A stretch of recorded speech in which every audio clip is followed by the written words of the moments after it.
qu'il se renie lui-même. Luc chapitre 9, verset 23.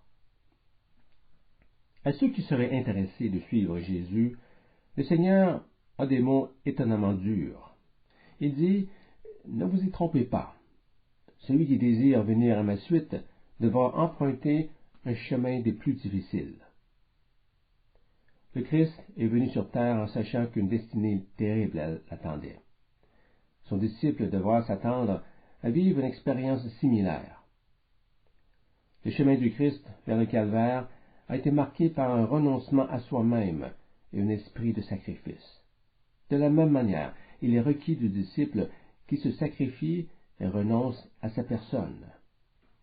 Le Seigneur Jésus l'exprime en ces mots en Luc chapitre 9, verset 23. Et il disait à tous, « Si quelqu'un veut venir à ma suite, qu'il se renie lui-même, qu'il se charge de sa croix chaque jour et qu'il me suive. » Qu'il se renie lui-même. C'est l'expression sur laquelle nous allons nous pencher dans notre leçon aujourd'hui. Qu'il se renie lui-même. Voilà une instruction qui semble très difficile à mettre en pratique. N'est-ce pas une contradiction? Comment doit-on la comprendre? Examinons tout d'abord ce mot renier. Le mot grec qui est traduit par renier, aparmeomai, a une forte résonance qu'on peut plus s'y attendre. Il provient du mot arneomai, qui signifie délaisser, abroger, renoncer à quelque chose. Aparmeomai, traduit par le mot renier en Luc chapitre 9 verset 23, est une forme amplifiée de arneomai. Il est utilisé pour signifier qu'aucun lien n'existe entre vous et un objet ou une personne. Ainsi, lorsqu'un individu se renie lui-même aparmeomai, il coupe tout rapport avec lui-même. Ce mot est retrouvé dans l'Ancien Testament grec, en Ésaïe chapitre 31, verset 7, où il est employé pour décrire ce qui allait se produire le jour où Israël se débarrassera de ses idoles faites d'or et d'argent. En ce jour, chacun rejettera, aparmeomai, ces idoles d'argent et ces idoles d'or que vous êtes fabriquées de vos mains criminelles. Il fut un temps où Israël conservait précieusement ces idoles que leurs propres mains ont fabriquées. Isaïe leur demandait de rejeter, de renier ces idoles afin d'être libres de retourner vers Dieu. C'est comme si le prophète leur disait, « Dites à vous-même, j'en ai complètement fini avec ces idoles. Je veux m'en défaire. Je ne veux plus les avoir sous mes yeux. » Aparmeomai est aussi utilisé en Matthieu chapitre 26, verset 34, dans la prédiction de Jésus sur le reniement de Pierre. Jésus lui dit à Pierre, « Je te le dis, en vérité, cette nuit même, avant que le coq chante, tu me renieras, aparmeomai, 3 fois. Avant la levée du jour, tu affirmeras que tu n'as aucun lien avec moi. Tu diras aux gens que tu ne me connais pas. » Et c'est exactement ce que Pierre a fait. Pour sauver sa peau, Pierre a renié Jésus. Il a menti en affirmant à 3 reprises qu'il n'a jamais fait connaissance avec Jésus. Nous avons donc ici un commandement tout à fait surprenant de la part de Jésus. À moins de rejeter complètement votre propre personne, à moins de couper tout lien avec vous-même, vous ne pouvez pas être mon disciple. Comment est-ce possible? Cette exigence est non seulement surprenante, elle est impossible à obéir. Comment puis-je me rejeter moi-même? Il semble que Jésus nous demande d'abandonner notre identité. Ou est-il en train de dire que nous ne devrions plus penser à notre estime de soi? Devons-nous rejeter toute appréciation de notre valeur personnelle? Qu'advient-il de notre dignité dans tout cela? Cette déclaration de Jésus nous apparaît incompréhensible, parce que notre tendance naturelle est de rejeter ce que nous n'aimons pas et de conserver ce que nous aimons. Prenons ce simple exemple. Supposons que vous êtes au restaurant. Voilà que la serveuse apporte l'assiette que vous avez commandée. Vous avez faim et vous avez hâte de manger. Puis, vous apercevez 3 mouches se déposer sur votre plat. Alors, tout à coup, vous perdez votre appétit. Vous ne voulez plus de votre repas. On garde ce qu'on aime et on rejette ce qu'on n'aime pas. Dans ce verset, Jésus semble nous demander d'aller à contre-courant de nos sentiments naturels, par le rejet de ce que nous aimons, notre propre personne. Est-ce que Jésus a déjà entendu parler de quelque chose qui s'appelle l'amour propre? Comment pouvons-nous ignorer l'attachement que nous avons pour soi? C'est pourquoi la déclaration de Jésus ne semble pas du tout raisonnable. Tout individu doué de raison ne répudiera pas sa personne, n'est-ce pas? Alors comment comprendre les paroles de Jésus? Il faut savoir que Jésus, dans ce passage, ne nous demande pas de rejeter notre identité. Son commandement concerne le rejet de notre mode de pensée. Il nous demande de nous défaire de la façon habituelle dont nous pensons. Et qu'est-ce qui ne va pas avec notre façon de penser? Le problème réside dans son égocentrisme. Notre manière de penser fait défaut parce qu'elle est essentiellement égocentrique. En disant « reniez-vous », Jésus avait en tête notre tendance naturelle à être égoïste, notre propension à ne penser qu'à nous-mêmes. Tant et aussi longtemps que vous êtes satisfait de ce mode de pensée, vous ne verrez aucune raison de procéder à un changement. Et si vous jugez qu'un changement n'est pas nécessaire, Dieu ne pourra pas transformer votre personne. Car au cœur de la vie chrétienne, il se produit toujours une transformation miraculeuse dans laquelle intervient la puissance de Dieu qui fait de vous une nouvelle personne. Mais la puissance de Dieu ne pourra pas agir efficacement dans votre vie si vous tenez à conserver votre mentalité égocentrique.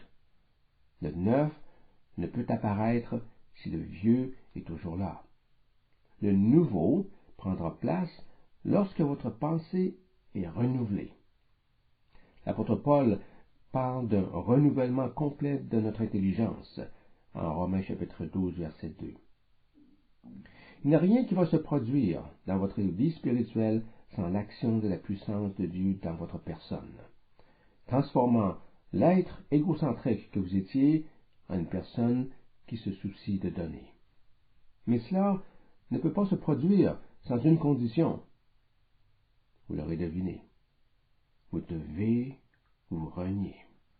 Vous devez renoncer à vos désirs égoïstes. Le moi n'est plus en charge de votre vie. Désormais, c'est Dieu qui en prend charge. En vous reniant, vous permettez à l'Esprit généreux de prendre charge de votre vie. Prenez également note de ceci.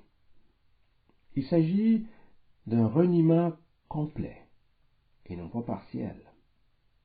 Un reniement partiel ne convient pas. Le caractère entier du reniement est reflété dans le commandement de prendre la croix, qu'il porte sa croix chaque jour. La croix est un instrument de mort. La mort arrive lorsque la vie a complètement quitté l'être. On ne peut pas parler de mort s'il y a encore de la vie, aussi peu présente soit-elle. Un croyant est mort à toute une mentalité égocentrique. Nous devons obéir au Seigneur avec une attitude qui ne laisse plus aucune place à l'ancienne façon de penser. Autrement, nous risquons de devenir ce que Jacques décrit comme un homme incertain dans ses pensées, inconstant dans toutes ses voies. Jacques chapitre 1, verset 8. Si quelqu'un veut être mon disciple, je demande qu'il renonce totalement à lui-même. Cette exigence est absolue et ne peut être abaissée. Voilà donc une interprétation du reniement de soi, en Luc chapitre 9, verset 23. Dans la deuxième partie de cette leçon, j'aimerais faire un lien entre ce commandement de se renier soi-même à un autre commandement adressé à celui qui veut suivre Jésus. Il s'agit du passage en Luc chapitre 14, verset 26. Par ce lien, j'aimerais montrer que l'action de se renier soi-même signifie haïr soi-même. Haïr dans le sens donné par Jésus en Luc chapitre 14, verset 26. Lisons Luc 14, 26. Si quelqu'un vient à moi, sans haïr son père, sa mère, sa femme, ses enfants, ses frères, ses sœurs, et jusqu'à sa propre vie, il ne peut pas être mon disciple. Ce verset a de quoi nous rendre très inconfortables dès la première lecture. Et ce sentiment est causé par la présence du mot haïr. Il ne semble pas avoir sa place dans le discours du Christ. Celui qui vient à moi et n'est pas prêt à haïr son père, sa mère. Comment Jésus peut-il dire cela? Cette déclaration ne semble pas digne de lui. Cela va complètement à l'encontre de notre compréhension de la Bible. Plusieurs versets nous viennent immédiatement à l'esprit. Pensions à Matthieu chapitre 15, verset 4, où Jésus dit « Car Dieu a dit, honore ton père et ta mère. Et celui qui maudira son père ou sa mère sera puni de mort. » Nous sommes censés honorer notre père et notre mère, et non pas les haïr. Nous trouvons une prescription similaire en Matthieu chapitre 19, verset 19. « Honore ton père et ta mère, et tu aimeras ton prochain comme toi-même. » Certains ont voulu atténuer la connotation abrasive du terme haïr, en interprétant dans le sens d'aimer moins, d'aimer dans une moindre mesure. Selon leur opinion, Jésus ne nous demande pas d'haïr littéralement nos parents, mais plutôt de les aimer moins que lui-même. Quelques passages bibliques sont utilisés en support de ce point de vue. Il y a par exemple Matthieu, chapitre 10, verset 37. « Celui qui aime son père ou sa mère plus que moi n'est pas digne de moi. Et celui qui aime son fils ou sa fille plus que moi n'est pas digne de moi. » Voyez, le Seigneur l'exprime clairement dans ce verset. Aimer quelqu'un plus que lui, il veut dire que nous l'aimions plus que notre père et notre mère. S'il le dit de cette manière ici en Matthieu chapitre 10, il doit avoir la même idée en Luc quand il parle de haïr notre père et notre mère. Nous devons le préférer à nos parents. Un autre passage est aussi mentionné. Il s'agit de Genèse chapitre 29, versets 30 et 31. Il, c'est-à-dire Jacob, vint donc aussi vers Rachel, et il aima Rachel plus que Léa. Et il servit chez Laban encore 7 autres années. Et l'Éternel, voyant que Léa était haïe, la rendit féconde, mais Rachel était stérile. Nous voyons ici que Jacob aima Rachel plus que Léa. Si on le prend dans l'autre sens, cela signifie qu'il aima Léa moins que Rachel. nous lisons aussi que Léa était haïe, c'est-à-dire que Jacob haïssait Léa. Donc, dans une même séquence, la Bible dit que Jacob aimait moins Léa et aussi que Jacob haïssait Léa. On en conclut que haïr peut signifier aimer moins. Cette explication de Genèse, chapitre 29, versets 30 et 31, est plutôt problématique. Quel est le problème? Lorsque la Bible rapporte que Léa était haïe, il faut comprendre que c'était la description de ce que Léa ressentait dans son cœur. C'était sa perception de l'attitude de Jacob à son égard. Ce n'était pas nécessairement que Jacob la haïssait. Nous le voyons plus clairement au verset 33. Et elle conçut encore, et enfantant un fils, et dit, parce que l'Éternel a entendu que j'étais haï, et il m'a donné aussi celui-ci. Et elle appela son nom Siméon. J'étais haï, s'est plaint Léa. C'est Léa qui se sentait haïe par Jacob, et Dieu a accepté son évaluation de la situation. Il a validé son sentiment de rejet par son conjoint. Jacob a été forcé de prendre Léa pour épouse en raison des contraintes que Laban lui avait imposées. Si nous nous mettions dans la peau de Léa, il est facile de comprendre pourquoi elle se sentait rejetée, haïe.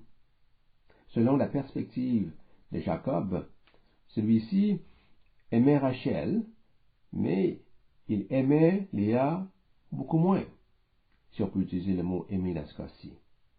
Ce n'est pas tant que Jacob haïssait Léa, mais plutôt la perception de Léa qu'elle était haïe compte tenu de la dynamique de leur relation.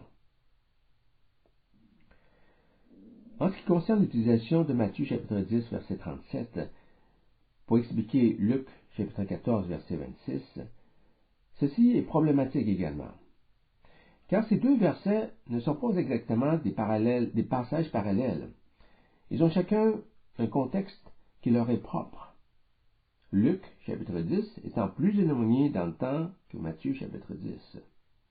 Ainsi, en expliquant Luc 14 sur la base de Matthieu 10, nous créons un problème exégétique. Dans le contexte plus tardif de Luc, le Seigneur Jésus parlait du coût de la vie de disciple, ce qui n'est pas le contexte de Matthieu 10. Si Jésus voulait simplement dire « aimer moins », pourquoi avoir employé un mot aussi fort que « haïr » ? Il avait déjà utilisé les termes « aimer moins » plus tôt dans son ministère. Il aurait pu le faire de la même façon en Luc chapitre 14. Mais il ne l'a pas fait. Il a plutôt choisi de parler d'haïr notre famille. Nous devons également tenir compte d'un autre point. Lorsque Jésus utilise le terme haïr dans d'autres contextes, est-ce que c'est toujours pour dire aimer moins? Si c'était le cas, alors nous aurions un argument de taille pour affirmer que c'est ce qu'il voulait dire en Luc chapitre 14. Mais est-ce vraiment le cas? Une analyse des évangiles montre plutôt que loin de vouloir dire aimer moins, Jésus parlait vraiment d'haïr. Prenons ces deux exemples tirés de l'évangile de Luc. Luc chapitre 6, verset 22. Heureux serez-vous lorsque les hommes vous haïront, lorsqu'on vous chassera, vous outragera, et qu'on rejettera votre nom comme infâme à cause du Fils de l'homme. Ce sont des gens qui vous haïssent, qui sont hostiles à votre égard, qui feront ces choses. Ils vous pourchasseront, ils vous outrageront, ils diront du mal de vous. On peut difficilement dire qu'ils vous aiment moins. Luc chapitre 21, versets 16 et 17. Vous serez livrés même par vos parents, par vos frères, par vos proches et par vos amis, et ils feront mourir plusieurs d'entre vous. Vous serez haïs de tous à cause de mon nom. Si ces gens en viennent à vouloir vous faire mourir, ce n'est pas qu'ils vous aiment moins, c'est qu'ils vous haïssent dans le sens le plus direct du terme. Le verbe haïr, miseo, apparaît assez fréquemment dans le Nouveau Testament. Et si vous prenez le temps de vérifier chacune de ces utilisations, vous ferez toujours la même constatation. Haïr n'a pas d'autre signification que l'attitude d'abhorrer, de détester au plus haut point. Il n'a jamais la signification d'aimer moindre. Comment comprendre Jésus quand il nous demande de nous haïr? Si vous désirez devenir mon disciple, vous devez m'aimer et haïr votre propre personne. Ce sont des mots extrêmement durs. Comment pouvons-nous les interpréter? J'aimerais débuter mes explications en avançant le point suivant. Lorsque Jésus nous demande de nous renier, il demande en fait de nous haïr.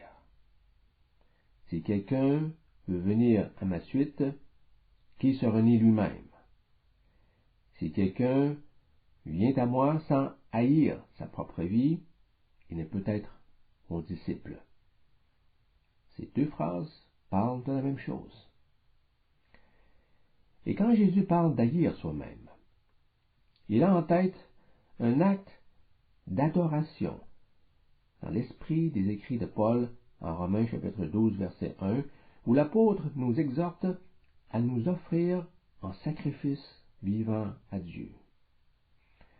Haïr soi-même, c'est donc se donner tout entier en sacrifice à Dieu. Offrande et sacrifice sont des concepts enseignés très tôt dans les pages des Écritures. Hors du jardin d'Éden, la première mention d'une offrande à Dieu concerne Caïn et Abel. Genèse chapitre 4 versets 1 à 4. Caïn apporta à Dieu une offrande des fruits de la terre. Abel présenta des animaux de son troupeau.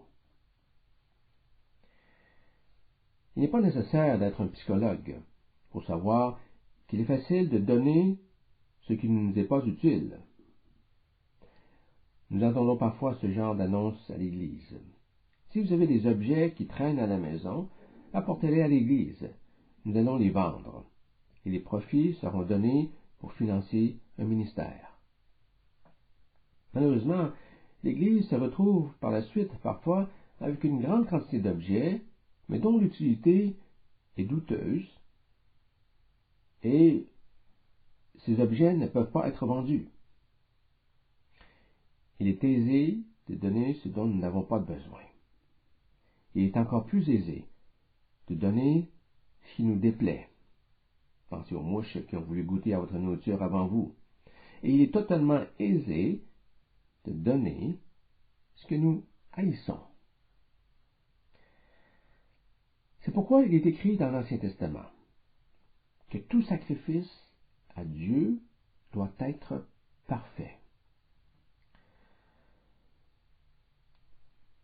Ce ne doit pas être quelque chose que nous aurions voulu nous débarrasser. Dieu n'accepte pas un sacrifice qui présente des imperfections. Si vous avez dans votre bétail un animal que vous voulez offrir en sacrifice, mais qu'il présente certaines malformations physiques, sachez que la parole de Dieu ne le permet pas. Ceci est clairement écrit en Lévitique chapitre 22 verset 21. Si un homme offre à l'Éternel du gros ou du menu bétail en sacrifice d'action de grâce, la victime sera sans défaut, afin qu'elle soit agréée. Il n'y aura en elle aucun défaut. On offre à Dieu ce qu'il y a de mieux. En d'autres mots, Vous offrez l'animal que vous aimez le plus. Après tout, parmi toutes les bêtes de votre troupeau, celle que vous affectionnez le plus est sans doute celle qui n'a aucun défaut. Eh bien, c'est précisément celle-là que Dieu désire se voir offrir. Lorsqu'on parle d'offrir un sacrifice à Dieu, en quoi consiste cette action? Dans le vocabulaire de l'Ancien Testament, elle consiste à tuer. À tuer l'animal que vous avez choisi d'offrir en sacrifice. L'action de tuer est normalement exécutée sur quelque chose qui est haï, qui mérite un rejet total. Dans un sens, tuer ce que vous haïssez est relativement facile, mais tuer ce que vous aimez peut être très angoissant. Essayez d'imaginer ce que ressent le fermier quand il se rend au temple avec sa plus belle bête, celle qui n'a aucun défaut. Il offre à Dieu celle qu'il aime le plus. Tout sacrifice nous amène à un renoncement total de ce qui est déposé sur l'autel. Pensez à la réaction d'Abraham, lorsque Dieu lui demanda d'offrir son fils. Genèse chapitre 22. Dieu donna à Abraham l'instruction de lui sacrifier Isaac. Abraham lui obéit. Isaac était son fils unique promis par Dieu. Il a attendu si longtemps pour que cette promesse se réalise. Maintenant, son fils se tenait devant lui. Contre toute raison, Dieu lui dit, « Tu vas m'offrir Isaac en sacrifice. » Abraham sortit son couteau pour exécuter un acte rempli de contradictions. Il devait tuer ce qu'il aimait le plus au monde. Il devait haïr ce qu'il aimait le plus. Le fait qu'il aimait autant l'objet de ce sacrifice en éleva infiniment le coût.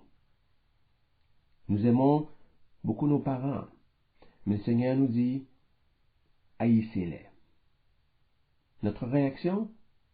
Non, je ne peux pas les détester. Comment puis-je? Ce n'est pas exactement ce que Jésus nous demande de faire. Il dit plutôt, offrez-moi en sacrifice ce que vous aimez beaucoup. Je vous demande de me présenter vos parents comme offrande.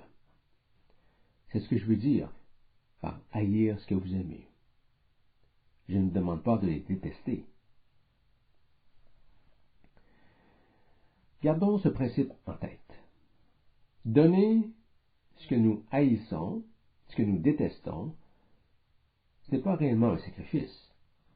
Mais donner ce que nous aimons, ce que nous chérissons, cela fait mal. Haïr ce que vous aimez, c'est là que nous voyons l'esprit de sacrifice. J'aime ma propre personne. Je serais un hypocrite si j'affirmais le contraire. Je serais un hypocrite si j'offrais à Dieu ce que je déteste. Non, ce n'est pas le cas. Je vais vers Dieu et je lui dis, Seigneur, je t'offre ce que j'aime. Je t'offre ma personne. Je t'offre ma vie. C'est ce que Paul voulait dire lorsqu'il nous exhorte à offrir nos corps comme sacrifice vivant à Dieu. En Romains chapitre 12, verset 1. Je m'offre en sacrifice vivant et parfait. Parfait dans le sens de complet. Je m'offre en totalité à Dieu. Je ne retiens rien. En faisant cela, vous rejoignez Abraham dans son acte ultime de sacrifice. Vous offrez ce qui vous est immensément précieux. Vous haïssez ce que vous aimez. Il y a beaucoup de choses que j'aime dans ce monde. J'aime mon travail. J'aime ma maison, ma voiture. J'aime ma femme. mes enfants, mes parents. Mais à partir de maintenant, toutes ces choses, ou ces personnes que j'aime tant, je les haïs. C'est-à-dire que je les présente en offrande au Seigneur. Vous pouvez dire que vous les avez tués dans votre cœur. Vous les avez sacrifiés à Dieu. Ce lien ne vous retient plus dans votre dévouement pour Dieu. Dans mon esprit, ils sont morts. Ils sont entre les mains de Dieu. Qu'il s'agisse de ma femme, ou de mes parents, ou de tout ce qui est précieux dans ma vie, je m'engage à les remettre à Dieu. En adoptant une telle attitude, du point de vue spirituel, vous les avez tués. Aux yeux du monde, vous les avez haïs. Vous avez renoncé à ces liens. Le désir de la chair ne peut plus avoir d'emprise sur vous par cette voie. Vous voyez que Jésus était loin de dire qu'il faut les aimer dans une moindre mesure. Car moins vous les aimez, moins c'est un sacrifice. C'est un sacrifice justement parce que vous les aimez tant. Le prix que vous avez à payer fait ressortir votre esprit de sacrifice. C'est douloureux, mais ô combien significatif. Ainsi donc, Jésus dit, à moins d'haïr même sa propre vie, que chacun aime profondément, nul ne peut être mon disciple. Le Seigneur exige une loyauté absolue. Cet enseignement est repris par l'apôtre Paul dans ses écrits. Nous avons déjà mentionné la nécessité de s'offrir en sacrifice vivant à Dieu en Romains chapitre 12. Mais il y a d'autres passages, peut-être plus importants encore, en Romains chapitre 4, où Paul parle de ceux qui partagent la foi d'Abraham. Comment pouvez-vous vous réclamer de la foi d'Abraham à moins de faire ce qu'il a fait? C'est ce type de personne qui sera sauvé. Paul répète le même enseignement que Jésus, mais à sa manière. Le Seigneur a dit, « Il n'y a qu'une seule sorte de personne qui peut être mon disciple, c'est celui qui a haï sa propre vie. » Paul dit la même chose en Romains chapitre 4. À moins d'avoir la foi d'Abraham, qui a offert à Dieu ce qu'il avait de plus précieux, vous ne pouvez pas dire que vous croyez comme Abraham. Et si vous ne croyez pas comme Abraham a cru, Abraham ne peut être votre père spirituel. Romains chapitre 4, verset 16.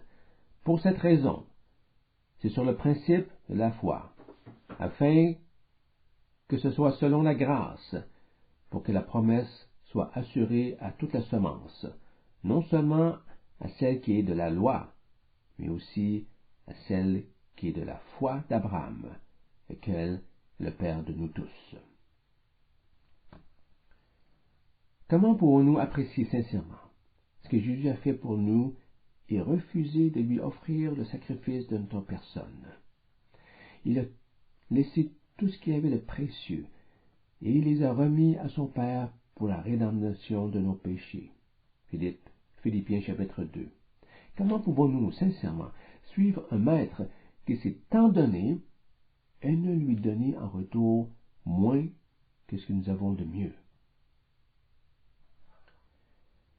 Dans cette leçon, nous avons tenté de comprendre les paroles de Jésus, où il demande de nous renier.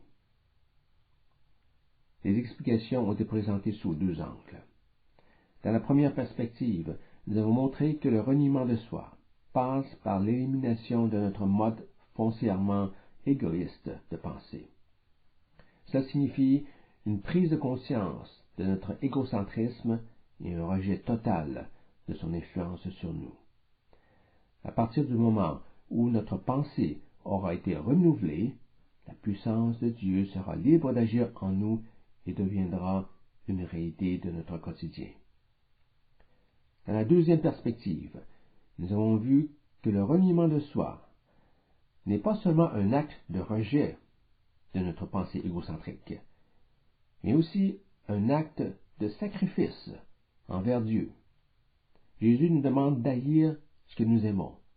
Vous devez haïr vos parents, vos enfants, haïr même votre personne.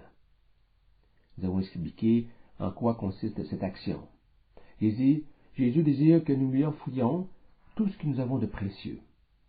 Pour ce faire, nous les tuons dans notre cœur. Ou pour employer les paroles de Jésus, nous devons les haïr. Haïr même notre vie. Par une telle attitude de cœur, nous obéissons au commandement de se renier soi-même.